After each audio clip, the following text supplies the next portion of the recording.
محمود و ایاز کا عجیب و غریب اور دلچسپ واقعہ۔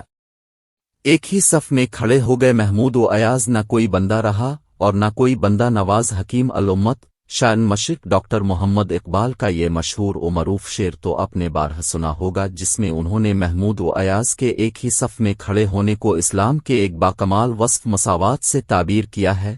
ایاز ایک امیر تاجر کا غلام تھا۔ وہ تاجر کسی قرض کے بھار تلے آ گیا اور قرض اتارتے اتارے اس بیچارے کا سب کچھ بک گیا، لیکن پھر بھی قرض ادا نہ ہوا۔ اس کے غلام ایاز نے اسے مشورہ دیا کہ اب مجھے بازار لے جائیں اور وہاں 10 لاکھ درہم میں فروخت کر دیں تاکہ آپ کا قرض ادا ہو سکے۔ اس کا مالک مسکرانے لگا اور اپنے غلام سے پوچھا کہ آخر اس میں ایسی کیا خوبی ہے جو باقی غلاموں میں نہیں ہے؟ ایاز نے جواب دیا کہ اب سن بازار یہ الف اعلان کریں کہ ایاز جانتا ہے کہ غلامی کیا ہوتی ہے۔ الف آز وہ سب جانتا ہے جو باقی غلام نہیں جانتے۔ بہرحال وہ تاجر ایاز کے اصرار پر اسے بیچنے کے لیے بازار لے آیا۔ جب اس نے اپنے غلام ایاز کے 10 لاکھ درہم طلب کیے تو ہر طرف سے زوردار قہقہے بلند ہوئے، جو کہ ایک فطر چھوٹی عمل تھا، کیونکہ ان دنوں غلام بکتا تھا 200 سے 300 درہم میں اور وہ طلب کر رہا تھا 10 لاکھ درہم۔ لیکن اس قدر غیر فطری مطالبے کے باوجود وہ تاجر اپنی بات پر قائم رہا۔ باتیں پہنچی بادشاہ کے دربار تک۔ بادشاہ کون تھا؟ غزنوی سلطنت کا فرمانروا، جسے تاریخ محمود غزنوی کے نام سے جانتی ہے۔ جب اس نے سانا کہ ایاز غلامی کے تقاضے جانتا تو اس نے ایاز کو 10 لاکھ درہم میں خرید لیا۔ وقت گزرتا گیا اور ایاز محمود کے ہر امتحان پر پورا اترتا گیا۔ محمود غزنوی کے دل میں ایاز نے گھر کر لیا۔ محمود غزنوی ایاز کی ذہانت، دیانت اور وفا سے اتنا خوش ہوا کہ اس نے اسے لاہور کا پہلا مسلمان گورنر لگایا اور یہاں تک کہ اسے وزیر اعظم کے عہدے پر تعینات کیا۔ دستور زمانہ ہے کہ ہر صاحب نعمت سے حسد کیا جاتا ہے۔ ایاز کی کامیابیوں سے کچھ ساتھی وزیر جل اٹھے۔ انہوں نے ایاز کے خلاف بادشاہ کے کان بھرنا شروع کر دیے۔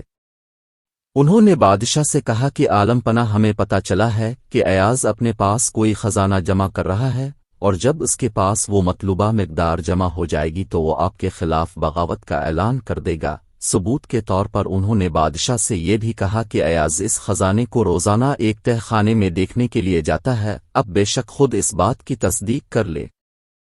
شک کا بیج زمین میں کاشت نہیں کیا جاتا بلکہ یہ ذہن میں بویا جاتا ہے، اور یہ ہفتوں یا مہینوں میں نہیں بلکہ لمحوں میں تناور درخت بن جاتا ہے۔ اس بری بلا نے محمود اور ایاز کے اعتماد کی مضبوط دیوار میں بھی دراڑ ڈال دی۔ محمود نے ایاز کو بلایا، اپنے سامنے بٹھایا اور دریافت کیا کہ یہ خزانہ اور تہہ خانہ کا کیا معاملہ ہے۔ ایاز نے لاکھ یقین دلانے کی کوشش کی، لیکن محمود کو تسلی نہ ہوئی۔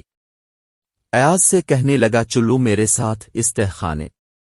آخر ایک شام محمود غزنوی اور ایاز ہاتھ میں چراغ لے کر اس تہہ خانے میں اترے جہاں ایاز پر خزانہ جمع کرنے کا الزام تھا۔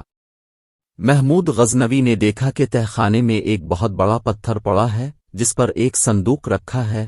پہلی نظر میں اس کا شک یقین میں بدلنا شروع ہو گیا۔ ایاز نے صندوق کو تالا لگا رکھا تھا، لیکن جب محمود کے کہنے پر ایاز نے صندوق کھولا تو محمود غزنوی دھاڑے مار کر رونے لگا۔ اس صندوق میں کیا تھا فقط ایک پھٹا پرانا کرتا، ٹوٹے ہوئے چپل اور ایک چھڑی۔ ایاز نے محمود سے کہا، بادشاہ سلامت، تسلی سے دیکھ لیں، یہی ایاز کا خزانہ ہے۔ محمود نے پوچھا کہ ایاز تو نے اسے بہت حفاظت سے رکھا ہوا تھا اور تاب اسی خزانے کو دیکھنے آتا تھا۔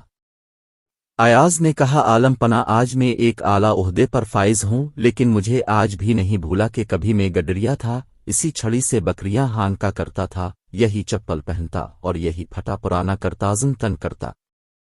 اب روزانہ اپنے اس خزانے کو اس لیے دیکھنے آتا ہوں کہ کہیں اپنی اوقات نہ بھول بیٹھوں، کہیں انسانوں کو کیڑے مکوڑے سمجھ کر اپنے پیروں تلے روندنا شروع نہ کر دوں، کہیں کوئی غریب میرے غرور کی بھینٹ نہ چڑھ جائے، کہیں تکبر اور رعونت کے نشے میں کسی بے کس کی جھونپڑی نہ جلا دوں، کہیں اپنے جاہ و جلال کا چراغ روشن رکھنے کے لیے مظلوموں کی زندگی کا دیا نہ باجے دوں۔